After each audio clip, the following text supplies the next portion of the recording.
পুকুরের পানি হোক বা যে কোনো জায়গার পানি হোক, যদি সেই পানির রং, স্বাদ, গন্ধ এই তিনটার যদি একটা পরিবর্তন হয়, তাহলে ওই জায়গাতে মানুষের ওযু হবে না। পুকুরে যদি আপনি ওযু করতে যাচ্ছেন, যদি দেখলেন যে পুকুরে পানি পাতা পড়ছে, গাছের পাতা পড়ছে, পাতা পড়ার কারণে পানির রং, স্বাদ অথবা গন্ধ পরিবর্তন হয়েছে, এই পুকুরের পানি দিয়ে ওযু হবে না। রং, স্বাদ, গন্ধ বলতে তিনটার কোনো একটা যদি পরিবর্তন হয়, পুকুরে পাতা পড়ছে, পানি গন্ধ হয়েছে, পানির রং পরিবর্তন হয়েছে, পানির যে রং সেই রংটা আগের মতো রঙে নাই, তিনটার কোনো একটা যদি পরিবর্তন হয়ে যায়, তাহলে ওই পানি দিয়ে ওযু হবে না।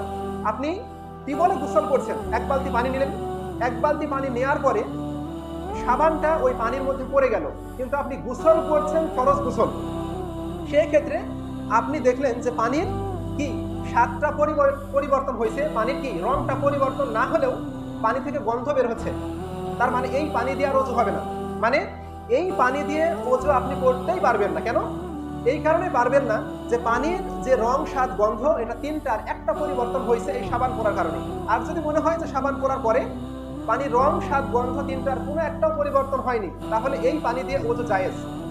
তো নদীর পানি, আপনি বলতে পারেন যে নদীর পানিতে যদি একটা শুকুর ভেসে আসছে, আপনি দেখছেন একটা শুকুর ভেসে আসছে, একটা গরু ভেসে আসছে, একটা হাঁস, মুরগি, ছাগল, সাপ, ব্যাঙ সবকিছু ভেসে যাচ্ছে মৃত, তারপরে ওই নদীর পানিতে ওযু হবে। কেন? ওই নদীর পানির ক্ষেত্রে ওযু এই কারণে হবে যে ওই নদীর সমস্ত পানিকে 2, 4, 5 হাজার, 1 লক্ষ মৃত উট, গরু, ছাগল, দুম্বা, শুকুর অপবিত্র করতে পারবে না, তার গন্ধ, তার রং, তার স্বাদ পরিবর্তন করতে পারবে না। কেন? নদীর পানি হচ্ছে প্রবাহমান, চলমান, এই কারণেই সেই পানি অপবিত্র না। ওই পানির আপনি নিশ্চিন্তে নদীর পানিতে ওযু করতে পারবেন, সাগরের পানিতে ওযু করতে পারবেন, ঝর্ণার পানিতে ওযু করতে পারবেন, বৃষ্টির পানিতে ওযু করতে পারবেন। গভীর নলকূপের পানি যখন নিবেন সতর্ক থাকবেন ওই পানিতে যেন সাবানের ফেনা, শ্যাম্পু, পাউডার, তারপরে হচ্ছে বিভিন্ন রকম ছোটা মোটা যে কিছু থাকে, যদি ওই পানির মধ্যে যখন গোসল করবেন, ওযু করছেন, সতর্ক থাকবেন ওই পানির মধ্যে যেন আপনার সাবানের ফেনা, শ্যাম্পুর ফেনা এগুলো যেন না পড়ে। যদি কোনো কিছু পড়ে পানি রং, স্বাদ, গন্ধ পরিবর্তন হয়, ওই পানি দিয়ে পবিত্রতা অর্জন করা যাবে না। সম্মানিত উপস্থিতি,